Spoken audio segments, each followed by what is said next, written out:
간이식, 주제가 간이식이다 보니까 간식 관련된 건데요. 이식 후 관리는 중복되는 부분도 있으니까 같이 들어주시고요. 궁금하신 사항은 끝에 질문 시간 드릴 테니까 그때 해주시기 바랍니다. 간질환은 여러 가지 원인에 의해서 간염, 간경변 또는 간암 등으로 이제 이런 질환들이 생길 수 있는데요.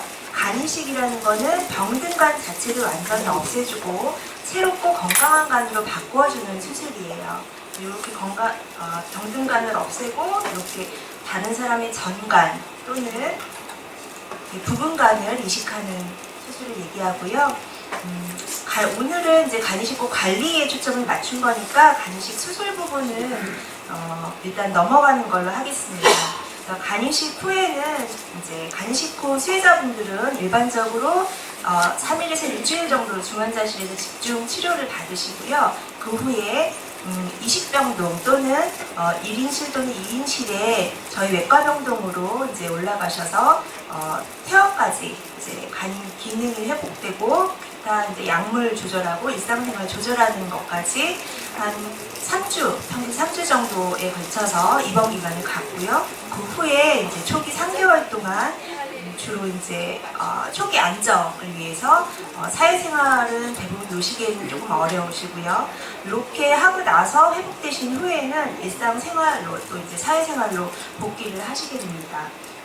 각 단계마다 생길 수 있는 여러 가지 이제 간염 합병증들이 있어서 그거를 예방하거나 치료하기 위한 과정으로 이제 여러 가지 약물들을 드시고 또 초기에는 자주 퇴원하신 후에도 병원에 자주 오시다가 그 기간이 안정됨에 따라서 점차 이제 외래 오시는 시간도 늘어나게 되고요. 이제 간이식 받으신 분들이 많지 않으셔서 조금 이 부분은 간단하게 넘어가겠습니다. 중환자실에서 집중관리는 당연히 이제 초기 수술 후에 회복되는 거에 이제 초점을 맞추어서 인공호흡기도 빼고 그다음에 혈압이나 이런 이제 열나거나 하는 생체징후 안정화가 필요하고 그다음에 의식이 회복되고 이식하신 분들은 각종 면역제제를 드시기 때문에 감염 관리가 굉장히 중요하고 특히 이제 간이식과 관련된 환자분들은 감염에도 굉장히 취약하시기 때문에 이런 부분에 이제 집중을 둬서 이제 치료를 하고요. 그 다음에 초기에 간 기능이 제자리를 이제 이식 후 간이 자리를 잡으려면 짧게는 며칠서 저희가 보통 한 일주일 정도는 초기 간이 자리를 잡고 이제 하는데 아주 중요한 시기여서 그 시기에 중환자실과 또 일반 병동에서 집중적으로 관리를 합니다. 이후에 시기를 시작하시고 원활하게 시기 진행이 되시면 저희가 이제 면역억제제를 여러 가지를 쓰는데 그 중에 주된 면역억제제에 이제 환자분에 맞춘 약물 농도를 찾는 시기가 조금 필요하고요. 그래서 이런 것들이 다 이루어지고 나면 이제 퇴원까지 가시게 되는데요. 초기 병동에서도 마찬가지고 앞서 말씀드린 여러 가지 합병증들을 이제 예방하거나 또는 치료하기 위해서 여러 가지 검사를 굉장히 자주 하면서 이제 입원 치료를 받게 되십니다. 간이식 후 합병증은 이제 일반적인 수술로 생길 수 있는 합병증들이 있고 그다음에 거부 반응 또는 면역억제제랑 관련된 합병증이 생길 수 있고요. 말씀드린 대로 감염이 생길 수 있고 그다음에 이식한 간이 제 기능을 하지 못하는 경우가 있어요. 그리고 이제 기타 워낙에 간암을 갖고 계신 환자분도 계시지만 면역억제제를 드시기 때문에 생길 수 있는 이제 나중에 장기적으로 각종 암이나 이제 여러 가지 그다음에 이제 기존에 갖고 계신 비염이나 C형 간염 같은 원인 질환을 재발하는 이런 문제들이 생길 수 있고요. 더 장기적으로 가서 이식관도 잘 자리를 잡고 외래 오시고 한지도 굉장히 오래되시고 일상생활도 원활하게 하시게 되면 5년, 10년 이렇게 지나게 되면 기타 합병증들이 생기실 수 있는데 요거는 쉽게 말씀드리면 각종 성인병에 일반 분들보다 조금 더 취약하시다라고 생각하시면 되겠어요. 수술 후 합병증은 일반적인 거여서 요거는 넘어갈게요. 그 다음에 이제 거부 반응이라는 거는 이식하면 내게 아닌 남의 기관이 들어오는 거기 때문에 우리 몸이 적으로 인식해서 그걸 공격해요. 그러면 그 이식한 것도 망가지고 또는 내 몸이 망가질 수가 있잖아요. 그거를 예방하기 위해서 요 이제 공격하는 그거를 면역 반응이라고 하는데 그 면역 반응 자체를 최대로 낮추려고 면역 억제제를 쓰게 됩니다. 이제 간의 경우는 거부 반응이 나타나는 징후는 뭐 열이 난다거나 이런 증상으로 나타나기도 하지만 사실 증상이 별로 없고 피 검사를 통한 간 기능 수치가 흔들린다거나 아니면 이제 이런 담즙 양이나 색깔의 변화 같은 것들이 있는데 사실상 환자분은 별로 느끼실 수 있는 게 없으세요. 그래서 피 검사상 좀 이상 소견이 보이거나 그런 경우에는 저희가 이제 더 정확하게는 간 조직 검사를 해서 이상이 있는지를 확인하게 되고요. 거부 반응이 생기면 이제 대표적인 치료로는 스테로이드제를 고용량으로 때려서 이제 단기간 집중적으로 치료를 하면 최근에는 대부분은 그 급성 거부 반응은 치료가 잘 됩니다. 그리고 이제 말씀드린 대로 거부 반응 자체가 급성인 경우는 대부분의 환자분들이 치료가 잘 되세요. 근데 치료가 잘 안 되는 경우는 이식 받으신 지 오래돼서 생기는 경우나 만성 거부 반응이거나 아니면 뭐 원질환하고 관련된 저희가 아직까지 모든 종류의 간이식 후 합병증이나 이런 거에 대해서 알지는 못하거든요. 그래서 저희가 원인을 정확히 모르는 종류의 거부 반응이 생기거나 그런 경우에는 치료가 잘 안 되기도 합니다. 그래서 그걸 예방하기 위해서는 이제 면역 억제제를 정확한 시간에 용법대로 이제 빠뜨리지 않고 드시는 게 중요하고요. 병원에 물론 잘 오시면서 이제 의사 선생님 지시에 따라서 검사하고 결과 확인하고 이런 것들이 굉장히 중요하겠습니다. 면역제 종류는 여러 가지가 있고 신장하고도 많이 겹치는데요. 간이식 환자분들은 신장 이식 받으신 분들보다 면역을 조금 덜 억제하세요. 보통 일반적으로. 그 이유는 간이 약간 다른 거에 비해서 말하자면 약간 둔해요. 그래서 이제 면역 기능을 같이 갖고 있는 기관이어서 약간 둔해요. 말씀드리자면. 그래서 비슷하지만 약간 낮추는 정도가 낮다 정도 생각하시면 되고요. 이 이름들은 이식 후에 이제 환자분들, 보호자분들은 많이 익숙하실 거예요. 대표적으로 다크롤리무스라는 거를 이제 가장 많이 쓰고 이게 주된 면역 억제제고요. 초기에 이식 후 초기에 주로 사용하는 스테로이드 제제. 그리고 이제 뭐 마이코페놀레이트, 셀셈, 마이레트 이렇게 얘기하는 게 있는데 요거는 보조 면역 억제제로 주로 사용을 하게 되는데요. 초기에는 요 세 가지를 기본으로 사용을 하고 이식 후에 많이 안정이 되신 경우에는 대부분 스테로이드를 먼저 끊고요.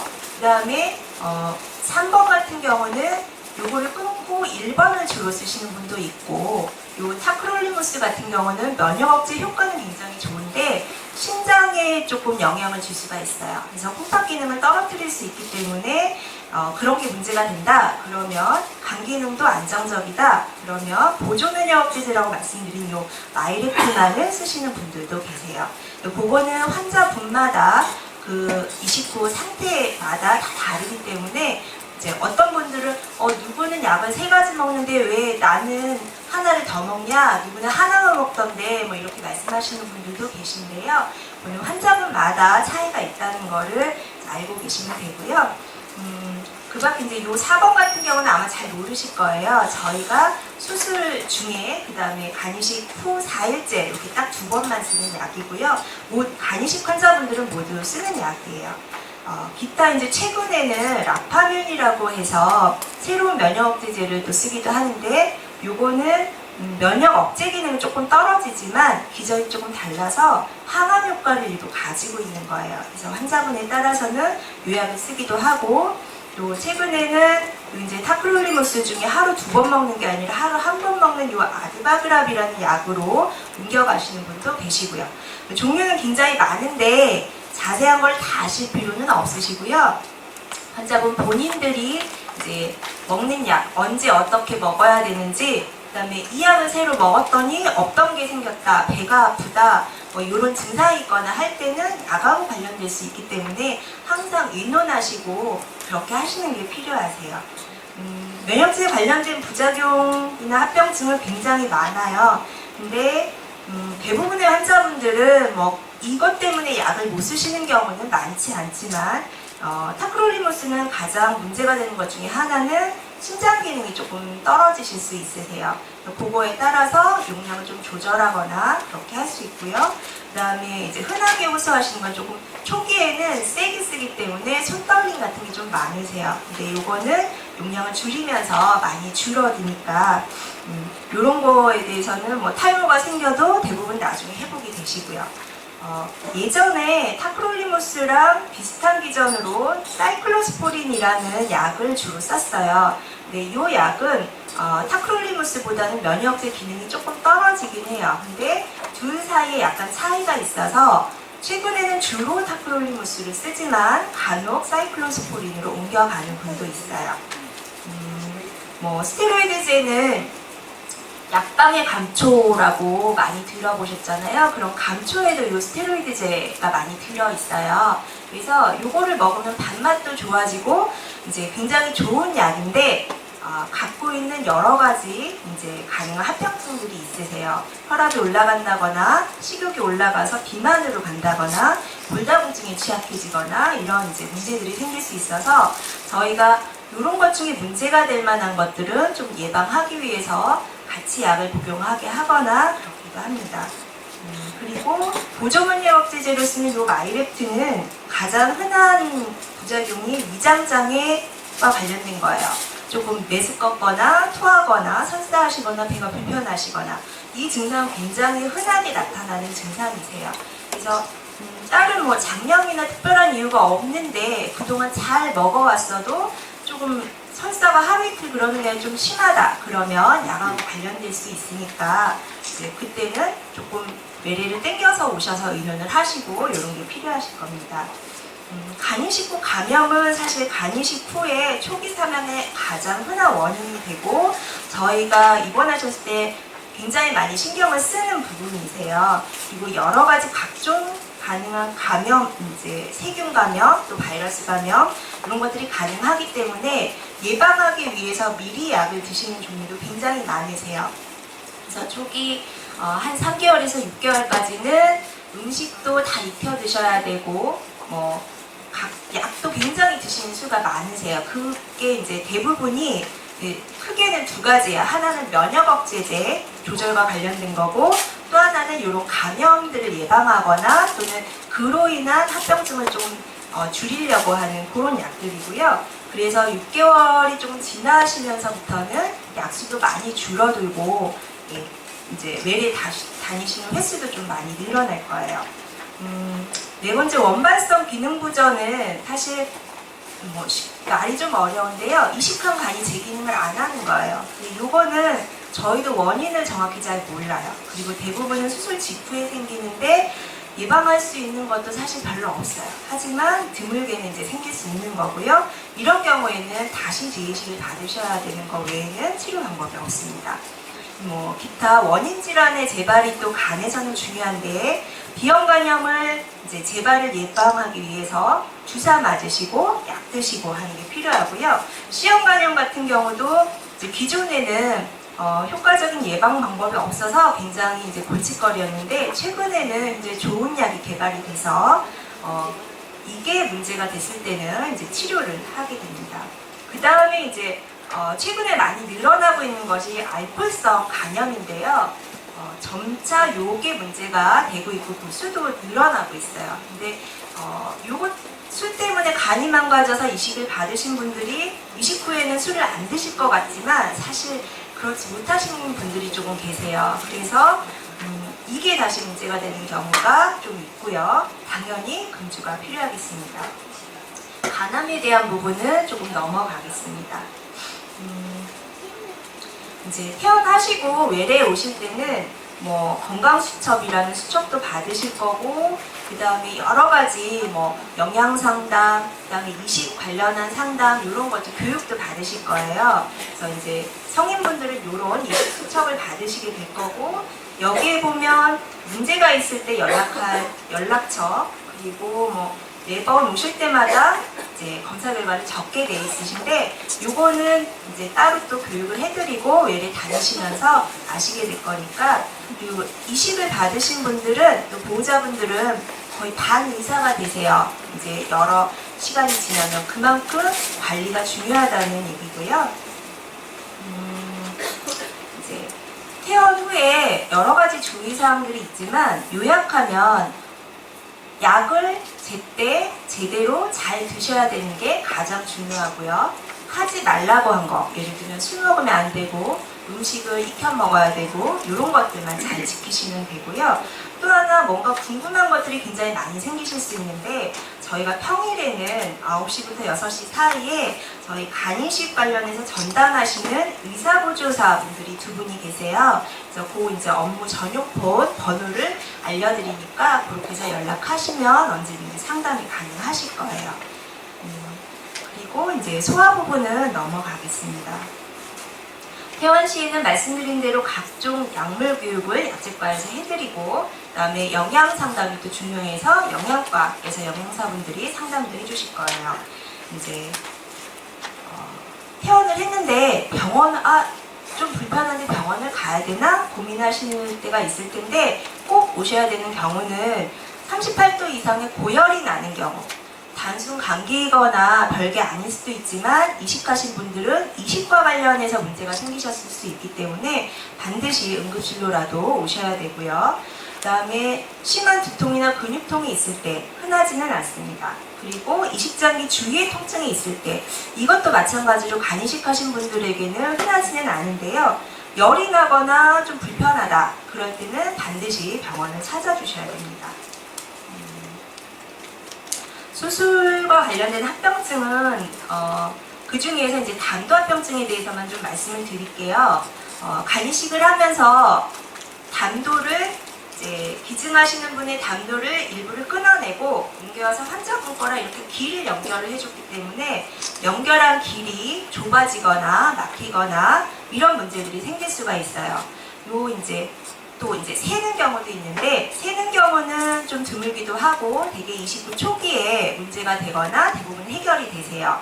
근데 장기간에 걸쳐서 몇 개월이 지나면서부터 담도가 좁아지거나 막히거나 하는 문제들이 좀 생기실 수 있어요. 요거는 수술을 아무리 잘해도 일정 부분 이상은 현재까지는 생기고 있어서 이제 전 세계 간이식하는 이제 의사들한테는 약간 숙제처럼 남아있는 부분이에요. 그래서 좁아지면 당연히 좁아진 거를 넓혀줘야 되잖아요. 넓혀주기 위해서 밖에서 이제 이렇게 관을 꼽아 넣거나 내시경을 통해서 이렇게 해서 관을 넣어주고 넓혀주고 이런 시술을 이제 받으셔야 되고요. 그 다음에 아까 거부 반응은 말씀드렸으니까 좀 넘어가겠습니다. 이제 간이식 후에 되게 초기 1년이 지나면 대부분 안정기로 접어드세요. 그래서 스테로이드제도 대부분 아주 줄이거나 끊게 되고 이제 관련된 여러 가지 약들을 많이 줄이시게 되고 음식도 일반적인 음식을 좀 드실 수 있게 되면서 일상생활이 가능해지시는 이제 시기가 되세요. 그러면 이제 적절하게 운동이나 활동도 좀 할 수 있게 되고 학업이나 직장에 복귀도 이제 차츰 고려하시게 되고요. 이 시기에는 사실 그러면 어떻게 관리를 해야 되냐? 계속 반복되지만 병원에 잘 오시고 약 잘 드시고 그 다음에 상식적인 선에서 건강관리 하시면 돼요. 적당하게 운동하시고 어떤 분들은 이식하시고 마라톤도 하세요. 어떤 분들은 직장 다니기 힘들어서 쉬었다 하시는 분도 계세요. 그래서 요거는 환자분이 느끼시기에 무리가 안 되는 선에서 적당하게 운동하시고 일상생활 하시면 되고요. 그 다음에 당연히 술, 담배는 안 되겠죠. 그런 이제 건강관리를 하는 선에서 생각하시면 되고요. 특히나 간과 관련된 질환을 갖고 계시거나 간이식 받으신 분들은 우리나라에 간에 좋다는 게 굉장히 많아요. 이것저것. 근데 그런 게 다 간에는 오히려 안 좋을 수가 있어요. 그러니까 간에 좋다는 무슨 헛개나무 달인물 실제로 좋을 수도 있어요. 근데 간이 안 좋거나 간이식을 받으신 분한테는 좋다는 게 독이 될 수가 있기 때문에 남다른 거를 피하시고 일반적인 음식은 뭐든 드셔도 돼요. 인터넷에 고기 먹으면 안 된다, 기름 진 거 안 된다 이런 얘기들이 떠돌고 있을 건데 그런 거는 다 틀린 말이고요. 그냥 건강 이제 상식적인 선에서 과식하지 않으시면 되고 적당히 운동하시고 잘 위생 처리돼서 깨끗하게 조리된 음식이면 뭐든 괜찮으세요. 근데 이거를 남다르게 즙을 내렸거나 달였거나 이런 거는 다 분리될 수도 있기 때문에 그런 것만 피하시면 돼요. 그래서 내용은 뭐 여러 가지가 있지만 다 이제 요약하면 그런 데 들어가는 거고요. 내내 말씀드린 대로 면역제를 잘 드시고 이제 약 먹으라는 거 잘 먹고 매해 독감 예방 접종 요거는 꼭 하셔야 되고요. 보건소 가시면 공짜로 또 놔주실 거예요. 그리고 이제 29에 한 번 폐렴구균 주사 맞고 5년 후에 재접종 하시고요. 최근에 한 번 맞으면 되는 것도 나오긴 했는데 아직은 이식 환자분들은 그거를 적용을 잘 안 하고 있고요. 또 하나 이제 대상포진 예방접종 같은 게 최근에 나왔어요. 근데 생백신 같은 경우는 이식하신 분들은 맞으시면 안 돼요. 이제 이게 생백신이 아닌 것도 최근에 좀 개발이 되고 이제 나와 있기도 한데 아직은 모르기 때문에 이런 생백신 관련된 거는 다른 거는 굳이 맞으실 게 없고요. 해마다 독감 예방은 꼭 하셔야 된다는 거. 가급적이면 11월 전에. 그리고 열이 나거나 좀 이상하다 그러면 고민하지 마시고 바로 병원에 연락하시거나 이제 방문을 하셔야 된다는 거고요. 간암이나 다른 암을 포함해서 이식을 하시면 각종 암에 좀 더 취약해지세요. 그래서 남들하는 건강검진은 꼭 하셔야 돼요. 40대가 넘어서 1년에 한 번 유내식용 하시는 거 당연히 하셔야 되고요. 조금 더 신경 쓰셔서 남들 하는 만큼은 건강검진 하시면 되고요. 이제 인터넷에 여러 가지가 있는데 그래도 대한이식학회나 뭐 저희 병원 장기식센터나 아니면 이제 이런 간이식 동호회 이런 데 있는 정보들은 그래도 비교적 객관적이고 이제 정확한 것들이 있을 거예요. 그래서 인터넷을 보면 여러 가지 정보들이 많지만 그 중에는 잘못된 것들도 굉장히 많으니까요. 그런 거에 너무 현혹되실 필요는 없고요. 제가 조금 두서없게 했는데 혹시 궁금하신 게 있으시면 질문해 주세요. 네.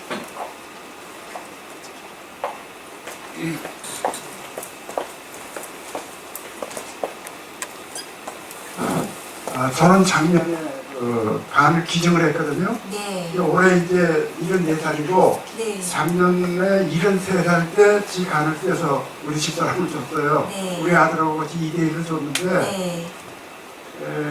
저는 뭐 수술 받고 바로 이제 괜찮아졌어요. 근데 네. 병원에서 그러더라고 세계에서 뭐 최고 고령 기증자라고. 네. 근데 우리 집사람이 작년 2015년 2월 25일 날 이식을 받았는데 금년 1년이 채 안 됐을 때 갑자기 열이 나가지고 병원을 갔더니 담즙이 내려가질 않아가지고 여기서 지금 염증을 일으켰다. 그래가지고 이제 뭐죠? 뭐 시술 받으셨어요? 시술을 했는데 5번째 6번을 이걸 뚫었는데도 찾지를 못했대요. 네. 그래가지고 그냥 퇴원을 시키시더라고요. 네. 이번에 또 수치 선생님이 오라 그래가지고 갔더니 해그학 검사를 했죠. 담즙 내려가는 거 검사하는 거를 했더니 아주 완전치는 않지만 이 정도면 뭐 괜찮으시니까 그냥 생활하십시오 했는데 이게 안 풀어지면 언젠가는 또 그게 염증이 생길 거 아니에요. 그래서 우리는 뭐라 그러냐면 이거 시한폭탄약에 지금 달고 사는 거하고 똑같은데 우리 집사람이 나올 때도 여기다가 보통 돼지꼬리라고 그러는 거 있죠? 이렇게 매달고 나오는 거. 그걸 안 달고 나왔어요. 처음에 나올 때도. 근데 왜 그게 뚫리지가 않는 거예요? 일단 2대1 간이식 말씀하셨는데 혹시 저희 병원 아니면 다른 데서 아성병원은 썼어요. 그래서 그게 이제 뭐 돼지꼬리 달고 이런 거는 병원마다 조금 다르고요. 저희는 보통 안 해요. 근데 그거를 이제 모든 환자분들 또 대부분의 환자분들한테 적용하시는 병원도 있으세요. 그리고 이제 아까 말씀드린 대로 담도합병증은 이제 굉장히 흔하고 많이 생기고 골칫거리 중에 하나예요. 그래서 적게 보고하는 데는 한 10%, 많게는 50% 이상을 보고하기도 해요. 근데 이게 생기는 원인은 다양하고, 그다음에 수술을 아무리 잘해놔도 생기는 경우가 있어요. 근데 아마 시술을 하려고 했는데 못했다는 거는 아직 심하지 않아서 그러실 거예요. 관이 이제 어디가 좁아졌다는 얘기는 담즙이 내려가야 되는데 좁아지면 이쪽으로는 되게 넓어지겠죠. 고무호스에 물이 나오는 고무호스를 어디를 막으면 물이 안 내려가니까 넓어지는 부위가 생기잖아요. 그래서 충분히 넓어져야 그걸 보고 뚫는 시술을 할 수가 있는데, 그게 아직 덜 돼서 그 시술을 하려고 했는데 못했다는 그런 의미인 것 같고요. 환자는 제가 정확하게 모르지만, 그다음에 그런 이제 담도합병증이 한번 생기면 이제 내시경을 통해서든 겉에서 뚫어서 시술을 하던 대부분 한 번 시술로는 해결 안 되는 분들이 더 많으세요. 그래서 한번 뚫어놓고 이거 이제 좁아졌던 거를 한번 관을 넣어놓는다고 해서 딱 해결이 되는 게 아니고, 관을 넣어놓고 충분한 시기가 지나고 그 다음에 좁아진 거를 몇 차례 걸쳐서 넓히는 시술을 하고, 이게 자리를 잡아서 넓어진 채로 있으려면 시간이 되게 걸려요. 그래서 대부분은 요 이제 담도합병증을 가지신 분들은 여러 번 시술을 받으시고 여러 차례 입퇴원을 반복하시면서 고생을 많이 하세요. 그렇게 하면 또 그 중에 대부분은 고생은 하시지만 해결이 되세요. 근데 그 중에 일부 해결이 안 되시는 분이 계세요. 그러면 담도가 망가지면 담도염이나 황달이 문제가 되기도 하지만 결국에는 간이 망가지세요. 그래서 담도가 해결이 안 되면 종국에는 간 이식이 다시 필요하실 수가 있어요. 근데 요거를 지금 그런 문제가 되니까 다시 재간 이식해야지, 이건 아니고요. 간 이식 자체가 간단한 수술이 아니기 때문에 최대한 요 간을 가지고 고쳐가면서 쓸 수 있는 한까지 쓰는 거예요. 그래도 다른 방법이 없으면 재간 이식을 고려하는 거고요. 근데 왜 네. 뚫으려고 그러니까 그 담도 간이 안 보인대요. 그 뚫을 예, 때가. 그거는 말씀드린 대로 환자분마다 다르지만 구조상으로 연결해 놓은 게 굉장히 기술적으로 힘들게 된 경우도 있지만, 대부분은 안 보였다는 얘기는 담도합병증이 생기긴 했는데 아직 좀 덜 이제 충분히 커지지 않아서, 충분히 더 심해지지 않아서 어떤 시술을 하기에는 어렵다는 그런 상태 같아요. 네, 알겠습니다. 그리고 또 한 가지요. 네. 지금 아까도 말씀하셨는데 익힌 음식만 먹으라고 했잖아요. 네. 근데 우리 집사람 같은 사람은 이제 과일 좋아하니까 그거는 딸기 이런 거. 29 초기에는 아마 교육을 받으셨을 거예요. 면역 억제제를 많이 쓰고, 저희가 29 초기에는 면역을 세게 억제하는데 점차 간이 자리를 잡고 하면서 점차 그 수위를 낮춰가요. 그러면서 어느 시기가 지나면 꼭 날거 같은 거 과일 드셔도 되는 시기가 있어요. 그 시기를 원칙적으로 한 6개월 정도는 20호 6개월은 드시지 말라고 얘기를 드리고요. 최근에는 한 3개월 정도, 최소한 3개월은 그렇게 드셔야 돼요. 그래서 그 시기가 지나면 드셔도 돼요. 그리고 또 간에 적는 다슬기를 그렇게 좋아하는데 그건 어때요? 네? 다슬기. 왜 소라 있잖아요. 간에 적는 소라. 다슬기 이식하시고 시간이 많이 지나셨다, 위생적으로 잘 처리하셨다, 아니면 잘 익혔다, 그러면 상관이 없으신데요. 일반적인 분이랑 똑같이 생각하시면 돼요. 감사합니다. 네, 이상으로 시간이 좀 돼서요. 이상으로 저는 마치겠습니다.